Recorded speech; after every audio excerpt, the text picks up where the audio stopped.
Welcome to Geek Rant. Today we're going to be talking about Beverly Hills Cop 2.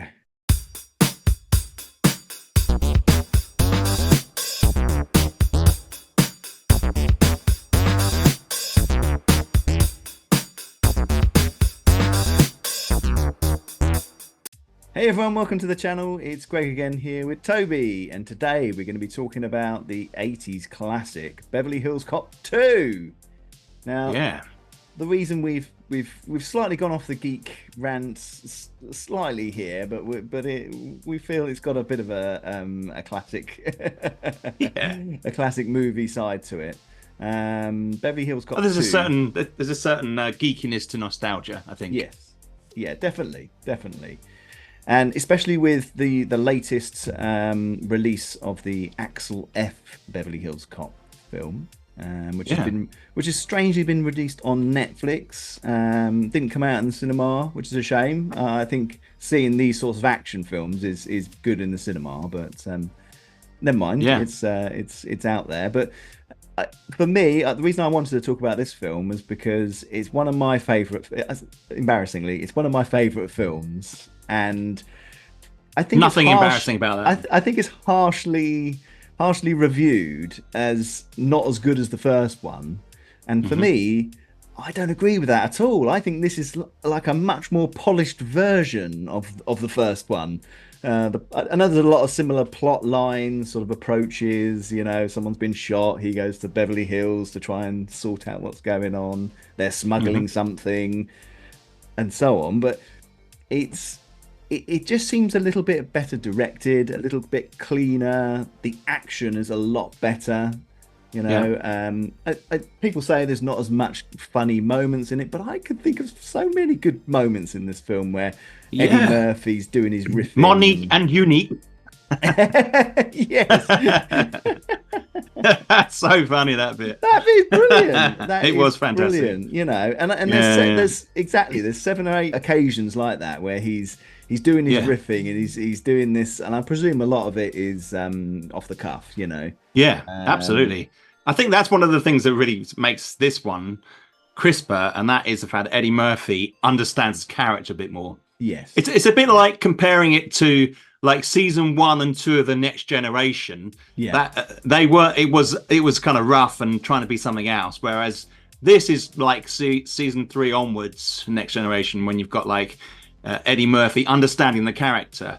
And I just felt like he believed in his stupidity more than he did in the first one, which at times was I felt a bit thinly veiled, and it didn't quite sell it to me. Yes, yeah, it was. It had a much more rough quality to it, didn't it? It didn't seem as well orchestrated. It was a little bit. You know, just the quality of the film itself was a little bit more grainy and a little bit less, you know, A-class movie. I think what really helped this was the fact that they brought Tony Scott in to direct. You know, he'd obviously the year before done Top Gun and was becoming a big property, you know, as a director.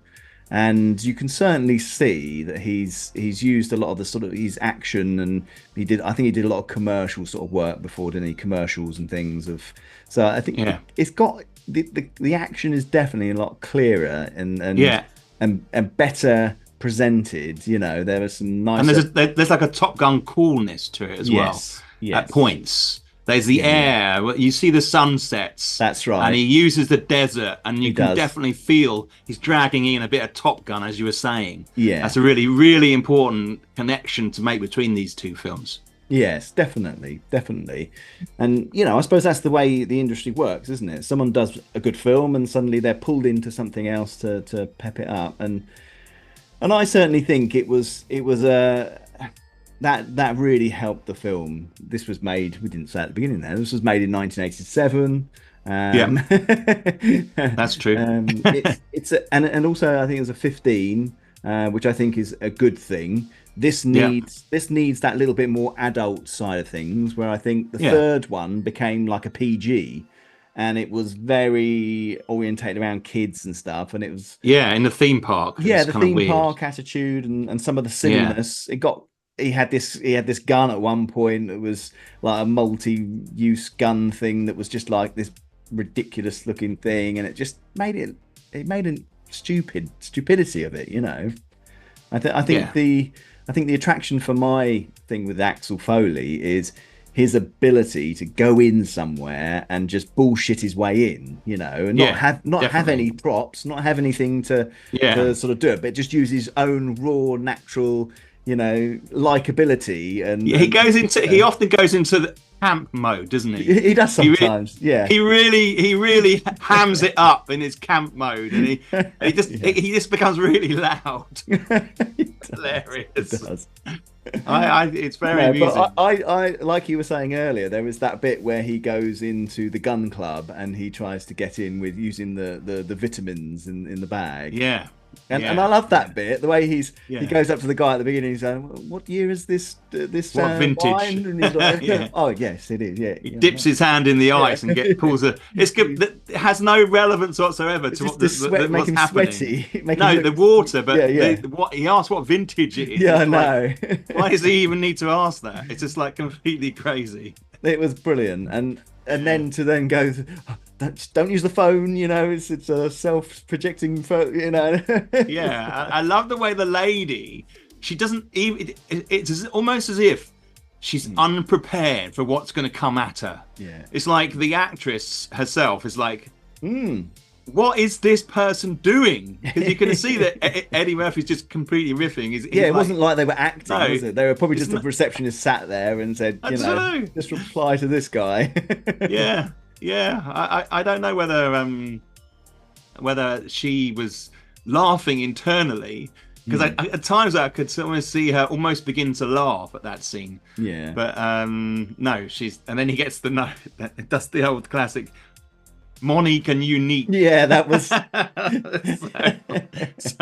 that is just twins. Completely made up Monique at that moment, isn't it? I know that was classic. That was really clever, wasn't it? You know. Yeah. But it's for me, it's a lot of those little bits that were really good. You know that developed him as a character of, you know, he's got street smarts, and then putting him from Detroit and then into the Beverly Hills Cop scenario was. I know they did it in the first one as well, showing the difference between the styles of the cops and so on. But it felt in the first one, obviously, he was being pursued by the police, wasn't he? Really, in the second one, him and Billy and Taggart were in it together, and he's I think more that accepted, made it. Isn't he? Yeah, he was part of the gang, but they were all had a good camaraderie. You know, that's what came across really well, I think. And like you were saying about establishing their characters, establishing what they're doing. But, you know, they showed at the very beginning that they'd all gone on fishing trips together and all that sort of thing. And so they accept his unpredictability. Yes. There's a very much like a lot, because Billy's, he's obviously quite stupid, and Taggart's world weary, isn't he? He's like, oh, what I put up with this. And then it's kind of like those two bumbling along, and they look at Axel and they're like, you're completely insane. It's worked before. We'll just go along with it. You know, under normal circumstances, you'd say, this isn't going to work. How does this work? But yet those two, they seem to fit quite nicely. And I think I think it goes, it's something that happened in that kind of mid to late 80s. Yes. You can look at Lethal Weapon. Yes. You can look at something like that. You get like a crazy cop. Exactly. You know, who is off the rails. Yeah. And they're like Mel Gibson. Yeah. And then I was thinking like Tango and Cash. Do you remember that film? Yes. Tango and Cash. Yeah, there's kind of, they're crazy, and people look at them like they're crazy, but they have to accept them. And then and these two, it makes it kind of work and viable. But I think there was an anarchic sense to that period of time in the films, which was just fantastic to watch. You were watching a film; you weren't watching something that was trying to be reality. No. This was all just made up for the entertainment, the film industry. It was a proper movie, you know. It wasn't. Yeah, and I think that's what is nice about it. It's a complete sort of escape from reality, isn't it? Really, in some respects. You can just go into it. It's an action comedy, you know. it's full of a lot of optimistic things as well. Do you know what I mean? The way they approach situations and stuff is like, yeah, don't be so bloody, just come on, let's do it, And and so you got that amazing mix, and then who appears but Brigitte Nielsen in this? I mean, she is one serious lady, 6'1". She's just come out of Red Sonja and Rocky 2, is it, or something like that? Yeah. And she's like big time billing, and they've managed to get her in this film. I mean, as you were saying earlier on off camera, she has connections with the director. Yeah. There was some talk that she'd had a fling with him, but I don't know if that's 100% true. Well, I think she was married to Sylvester Stallone. Yeah, she was at the time. Yeah. So exactly. It's some pretty heavyweight stuff being thrown around, and she comes in as Carla Frey. Yeah, and she kind of embodies this stereotypical tall blonde power figure. Yeah. She was a really powerful woman, wasn't she? No messing fantastic. And it's a sort of role, I mean, that people kind of say these days that women don't get, and they're rare, but she really took that role on. Oh yeah. And when he's in the gun club and he's trying to come on to her and he's saying, how long does it take to shave those legs and this sort of thing, and she's like, fuck off. Fuck off, prick. Yeah. Do you know what I mean? Yeah. Well, you're trying to be charming, but get away from me. You little lizard. Exactly. But again, that was good because he wasn't like Eddie Murphy was a complete womanizer, was he? He just it was always just banter, wasn't it? That didn't quite work, So I think if you had a handsome male figure or a beautiful female figure back in that sort of period, everybody would comment on those people. It didn't matter whether you were a boy or girl. There was that they were kind of iconized, weren't they? These strong-looking humans. Yeah. Well, I mean, you talk about Sylvester Stallone. I mean, he was. I mean, it sounds weird, but he was originally, before Eddie Murphy was involved, he was going to be Sylvester Stallone in Beverly Hills Cop, the first one. Right. But he does a lot of his own writing and stuff like that. You mean Axel Foley? Do you mean Axel Foley? Yeah. It wasn't. It was going to be Axel something else. Right, okay. But it was also going to be a lot more. There wasn't going to be a comedy. It was going to be more just like an action film where someone from Detroit got pulled into Beverly Hills, and so on. But in the end, they wanted to do more of a comedy sort of thing. They had Eddie Murphy. And he then went. Sylvester Stallone went off and made Cobra. And so that was kind of like the serious version of Beverly Hills Cop. Yeah. So well, thank heavens Eddie Murphy got involved with the film. I know. Wow. I mean, it's classic and. Yeah. It's gratuitous, there are moments when people are just being shot left, right, and centre. Guns are used frivolously. There's like a real sense of it's just bombastic in how it does it. Yeah. And I think what's also good is there are actors within the film. I do, although he's a bit of an idiot, I do like the Billy character. Me too. He's this whole sort of tropical, animals and all the guns and all that, it's just ridiculous. But the thing is, I could kind of imagine someone being like that, Every time there's a prank or something going on, he's laughing while Taggart is going, "Oh, for God's sake," and it just is it in that way? It is in that one, really right. Where Billy says it's like the end of Butch Cassidy and the Sundance Kid. No, that's in the first one. Is that in the first one? In the first one, yeah. But it made me. That's what I think of Billy. Yes. When that's one of the moments that I call back. But that line in a sense set up this film, and. It's a kind of approach to things, yeah, definitely fantastic. And Paul Reiser, is it Reiser? Paul Reiser plays. He has his little kind of cameo role. Yeah, Jeffrey. Jeffrey. He's. I was actually quite pleased they gave him a little bit more to do. Yeah. There's that bit where he has to phone or cover, phone the chief, and I thought that was really good. Get the chief out of the office to be able to then take the call and pretend to be him, And I liked and that. He's crouched behind the desk. A really good bit, because I think that was nice for him as an actor to have a little bit more in it, and to be part of the team, really. But that was good, and then I actually really like the inspector guy as well, the black Ronnie. Gil Hill. Yes. Yeah. He was yeah. actually a cop. He was actually a cop in real life. He's got that feel, isn't he? Yeah, he He just looks like he is a cop, doesn't he? And that's because he is. And he worked his way up to like an inspector level, I believe. And to me, it's always brilliant, because every time he goes in, he's like, "Fucking hell, Axel, what the fuck are you do?" And really having a real go at him. He tries to keep him in line. I mean, it's an impossible job. You can see why he's like the tortured father figure that can never keep his child in wraps. It's like, he comes out with some great lines in it, and it's you're making my dick itch. That's fantastic. There's quite a lot of that kind of crass language in it, isn't there? It's just, again, very 80s, really kind of unsophisticated, just straight in the face type stuff. Yes, but which it just makes it fun. It just makes it fun. I think that's the thing. It doesn't take itself too seriously. It's not.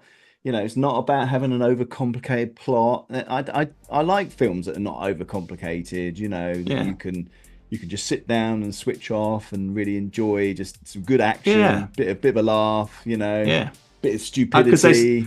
Ronnie Cox is in this one. Now he plays the other lieutenant, and he's I can't look at that guy without thinking of Total Recall. No. Where his face expands out, and I just see that face. I mean, that is a classic moment in the movie itself, isn't it? Where it all starts to pop out. I always think that. And there's a bit where Arnie does it as well, isn't there? Yeah. But I also think of him from RoboCop. Yes, of course. And I think that was actually a reason why he wasn't in this a bit more, so he obviously got shot near the beginning and then turns up at the end, because he was filming RoboCop at a similar time. So I think that's partly why I wasn't in it. But to me, he's always the bad guy, and in this one, he's the bad guy. He's like the good guy. He's like the proper good guy, isn't he? He's always really morally good. Protects them, when they need a bit of protecting, and he looks after Axel a little bit as well, doesn't he? He does. Accepts him. Yeah. And that's what Axel's after, really, acceptance, just so he can do his job, and get on with it. And I was surprised I think he's still around. I'm surprised they weren't able to drag him back into the latest film, because they got everybody else. I mean, Taggart in it looks, it's like a walking corpse. God, poor bloke. He looks so old, it's unbelievable, and he must be like 80 something. It's a while ago now, isn't it? Those guys were old when they appeared in the original films, which was 30 years ago. So crazy. I know. Nearly 40, isn't it? 40 years now. Blimey, it's getting that way. So when this film came out, I was 12. Yes. 12. Yeah. So we wouldn't have necessarily seen it at the time. I'm not going to tell you how old I was. So a lot younger. A lot. No, younger. Not a lot younger. Not a lot younger. And so we wouldn't have seen it. But so this is something that we kind of became aware of in our teenage years. Yes, that's right. And I think that it was part of that, keeping the 80s dream alive as it went on, and it became part of that. There's like a 5-year period, 85 to 90. When you get these classic films, probably the greatest period of films, in my opinion. And it's an interesting. That's such a debate, isn't it, about what's the best era? I think it's the best era because it was our era, and we grew up. You look back at some of the sort of things that you watched when you were a kid, and then when you watch it 20 years later, you suddenly realize, oh my God, this is really bad in places. But it's a bit of a mix, I find, because when I watched these back, I was pleasantly surprised, to be honest. Yeah, no, absolutely. You know? Absolutely. Yeah. And like I say, I'm seriously, this is like one of my favorite films. I probably watch it at least once a year. I've seen it so many times. It's I don't know what it is about it. I think it's just the general the attitude and the just the it's not so serious, you know. It's not got any message to try and, you know, put across to anybody. It's just a good film, you know, enjoyable. And I mean, the other thing we haven't mentioned yet, but I know you wanted to talk about, was the music. You know, I think that is so important to this film. Fantastic. Just the style of that music, the beats that it's always got. Harold Faltermeyer in the background. Yeah, exactly. Yeah. That makes half of this film, you know, just it really the fact does. that it's got such good music and that it taps into the Miami Vice vibe as well. Yeah. There's a certain coolness that comes with that tune that we very familiar with from popular cop shows of the time. Yes, you know, so it's kind of like there's that underlying, it sits within that genre, and it's so cool, and it's sort of music that you would happily play in your home, you know, because it just feels so lit and so cool. You're just like, this is fantastic. It is really good. It's really good. And it was. You know, I know that after the success of the first one, this was still the third highest grossing movie of 1987, which is you know, pretty good going. I think it grossed something like nearly 300 million around the world, and it only had a budget of about 28 million. Yeah, so that's amazing, isn't it? That's a brilliant return, isn't it, on the money?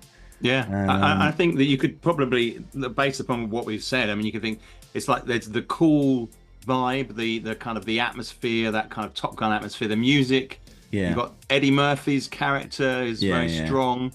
You've got Brigitte Nielsen coming in. You've got a whole bunch of ingredients that come together to create this kind of classic 80s film. And you can see why it was a success. It's really got it takes you right back. Doesn't it? It does. So it really does. I think you're right. It's there's so much that's kind of nostalgia these days, and it is nice watching it. It does make you think of those times and how things were a little bit simpler and less, you know.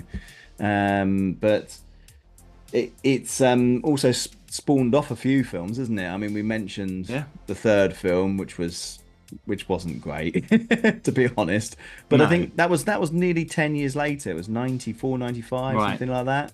Right. So, you know, I think it's a shame because Eddie Murphy had a real great period in the 80s, and then he did a few of these sorts of films where it was a bit more, you know, he was dressing up all the time as another character. He was always, Professor someone or other. Yeah, he was doing the it was Professor Clump, wasn't it? Who was?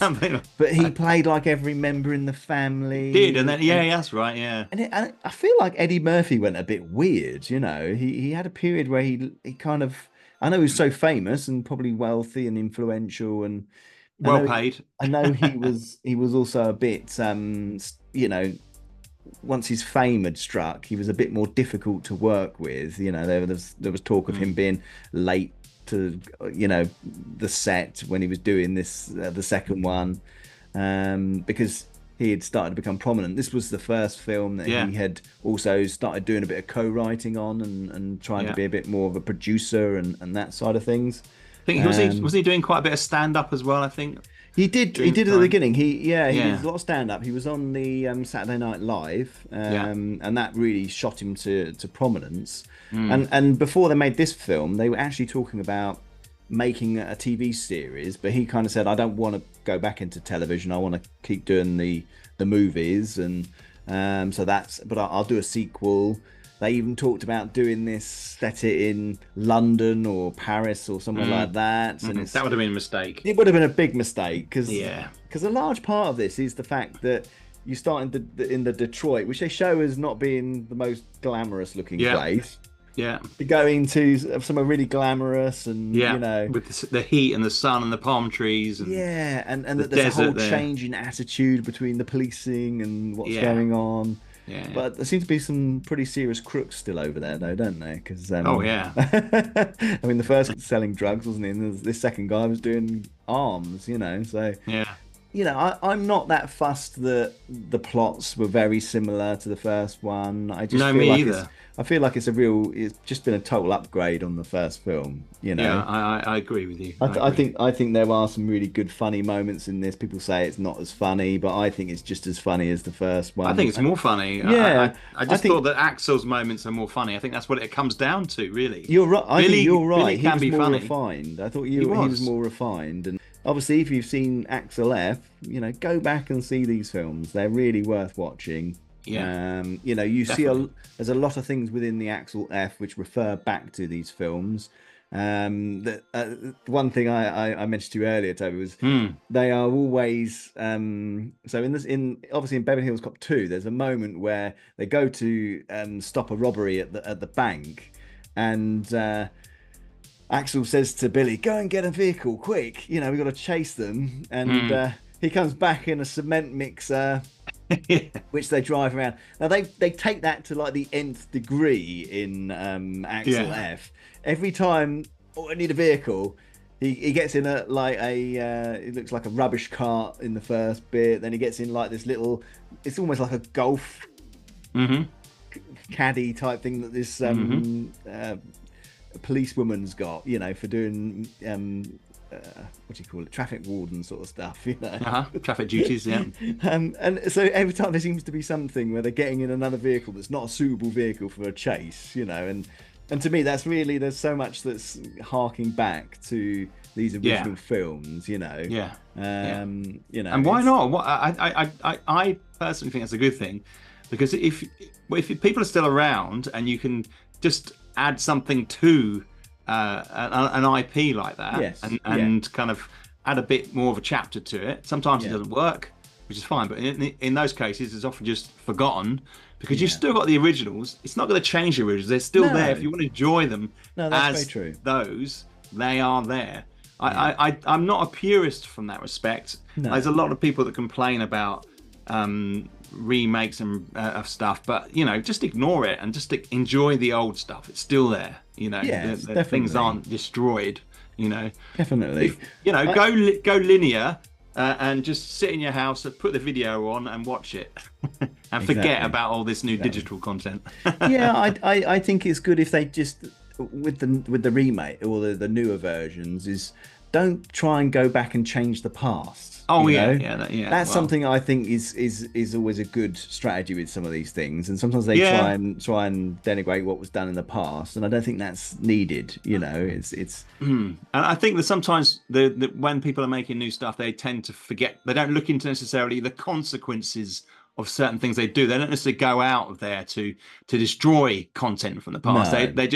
They just want to create their own chapter, and sometimes they don't realise that it. And a lot of that, they don't realize that super geeks will pick up on all things the little within tiny storyline, and then and say that that's destroyed something. When really people aren't necessarily going out to destroy the IP that they're building upon. I mean, for God's sake. Yeah.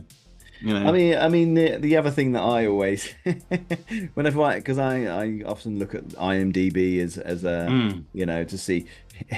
We have this rule in the house: if we see a film on a Netflix or something like that, if we look at it and it's got a rating lower than 6, we're like, definitely don't watch that. It's our little way of just trying to decide. There's a couple of movies here, don't know what they are, but I'll go for that one. I look at this and poor old Beverly Hills Cop 2 is other than 3, has got the lowest ranking of those films, and has it? It's at 6.5, I think. Right. The new one is 6.6, and then the first one is 7.4. So it's really interesting, really interesting.